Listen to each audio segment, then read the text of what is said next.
À sa sortie de prison, il s'est empressé d'aller voir sa fille, mais le chauffeur clandestin qui le transportait a voulu augmenter le prix au dernier moment. Où est l'argent? Tu as déjà été payé. Je veux tout. Le chauffeur avait un complice, manifestement la première fois qu'il faisait cela. Je ne crois pas.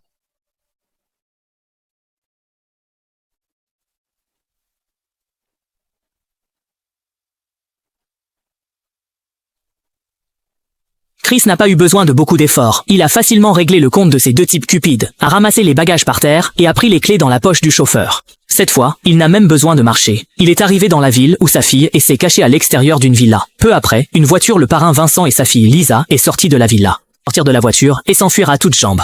Après avoir neutralisé le garde du corps, Chris prit immédiatement le volant de leur voiture pour la poursuivre et ne tarda pas à bloquer Lisa sur sa route. Lisa, paniquée, s'enfuit précipitamment dans la direction opposée, mais Chris la rattrapa, la ramena de force et la jeta dans le coffre de la voiture, puis s'enfuit juste avant que le garde du corps n'arrive. En apprenant l'enlèvement de sa fille, Vincent fut extrêmement furieux, incapable d'imaginer qui oserait avoir un tel cran pour kidnapper sa fille. Mais la description vague que le garde du corps fit ensuite de l'apparence du ravisseur ne fit qu'attiser davantage sa colère, et il n'hésita pas à le frapper violemment avec un bâton.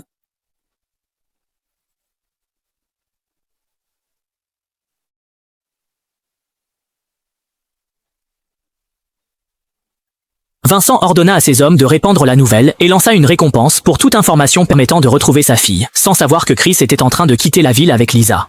Tout au long du trajet, Lisa ne tenait pas en place et frappait sans cesse dans le coffre. Chris, impuissant, dut s'arrêter et s'apprêta à ouvrir le coffre pour la réprimander.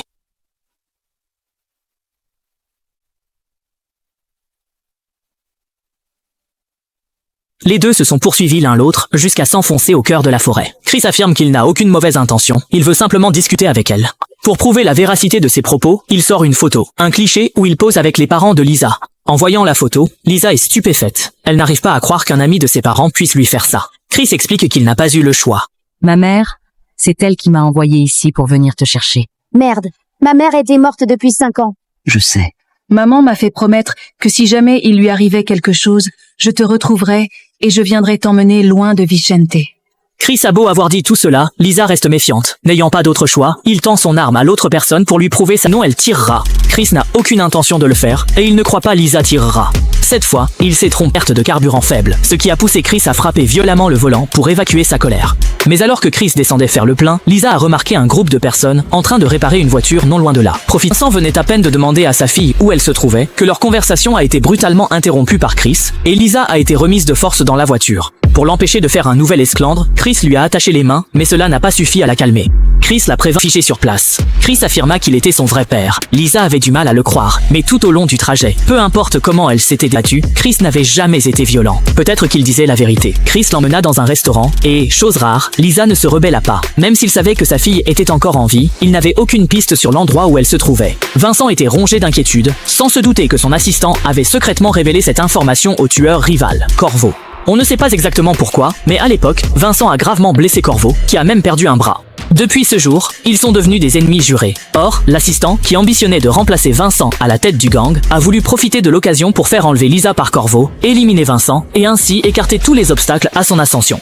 Quel plan machiavélique. Pendant le repas, il demande à Chris « Puisque tu dis être mon père, où étais-tu toutes ces années ?» Chris est un peu embarrassé, mais finit par avouer à Lisa qu'il a passé tout ce temps en prison. Mais lorsque Lisa lui demande la raison, Chris ne répond pas et regarde plutôt le collier de diamants qu'elle porte autour du cou. C'est le collier qu'il avait offert à sa mère pour son anniversaire, il y a des années. En entendant Chris parler de sa mère, la nostalgie l'envahit soudainement. Il ne comprenait pas pourquoi sa mère s'était suicidée à l'époque. Mais Chris lui dit que ce n'était pas le cas, que sa mère avait très probablement été tuée par Vincent. Mais à sa grande surprise, les paroles de Chris mirent Lisa hors d'elle. Elle pensait que Chris lui mentait, que Vincent n'aurait jamais pu faire une chose pareille.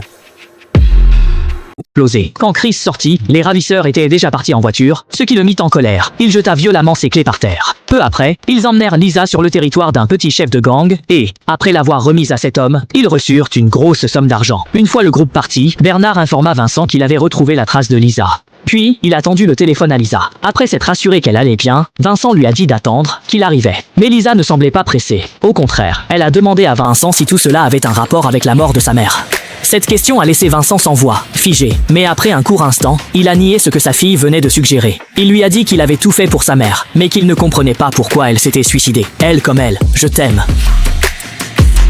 Il dit qu'il est mon vrai père. Si la question précédente ne l'avait que choqué, alors celle-ci, celle d'autrefois. Lorsqu'il tue, c'est comme couper de l'herbe sous la neige, sans la moindre hésitation, ni remords. Parmi la dizaine d'hommes de Bernard, pas un seul n'a pu lui tenir tête, même un instant, terrifié par la puissance de son adversaire. De retour dans la chambre, il s'apprêtait à appeler des renforts, mais fut assommé par 100 coups d'épée de Lisa et réactif. Mais Corvo possédait un point de fer. Peu importe les coups portés à Chris, ce dernier ne semblait pas affecté, alors qu'un seul coup suffisait à mettre Corvo en difficulté. Sans défense, Corvo, qui voulait se battre, se détourna finalement pour poursuivre Lisa. Lisa se retourna et s'enfuit. Mais sur le toit, elle réalisa qu'il n'y avait aucune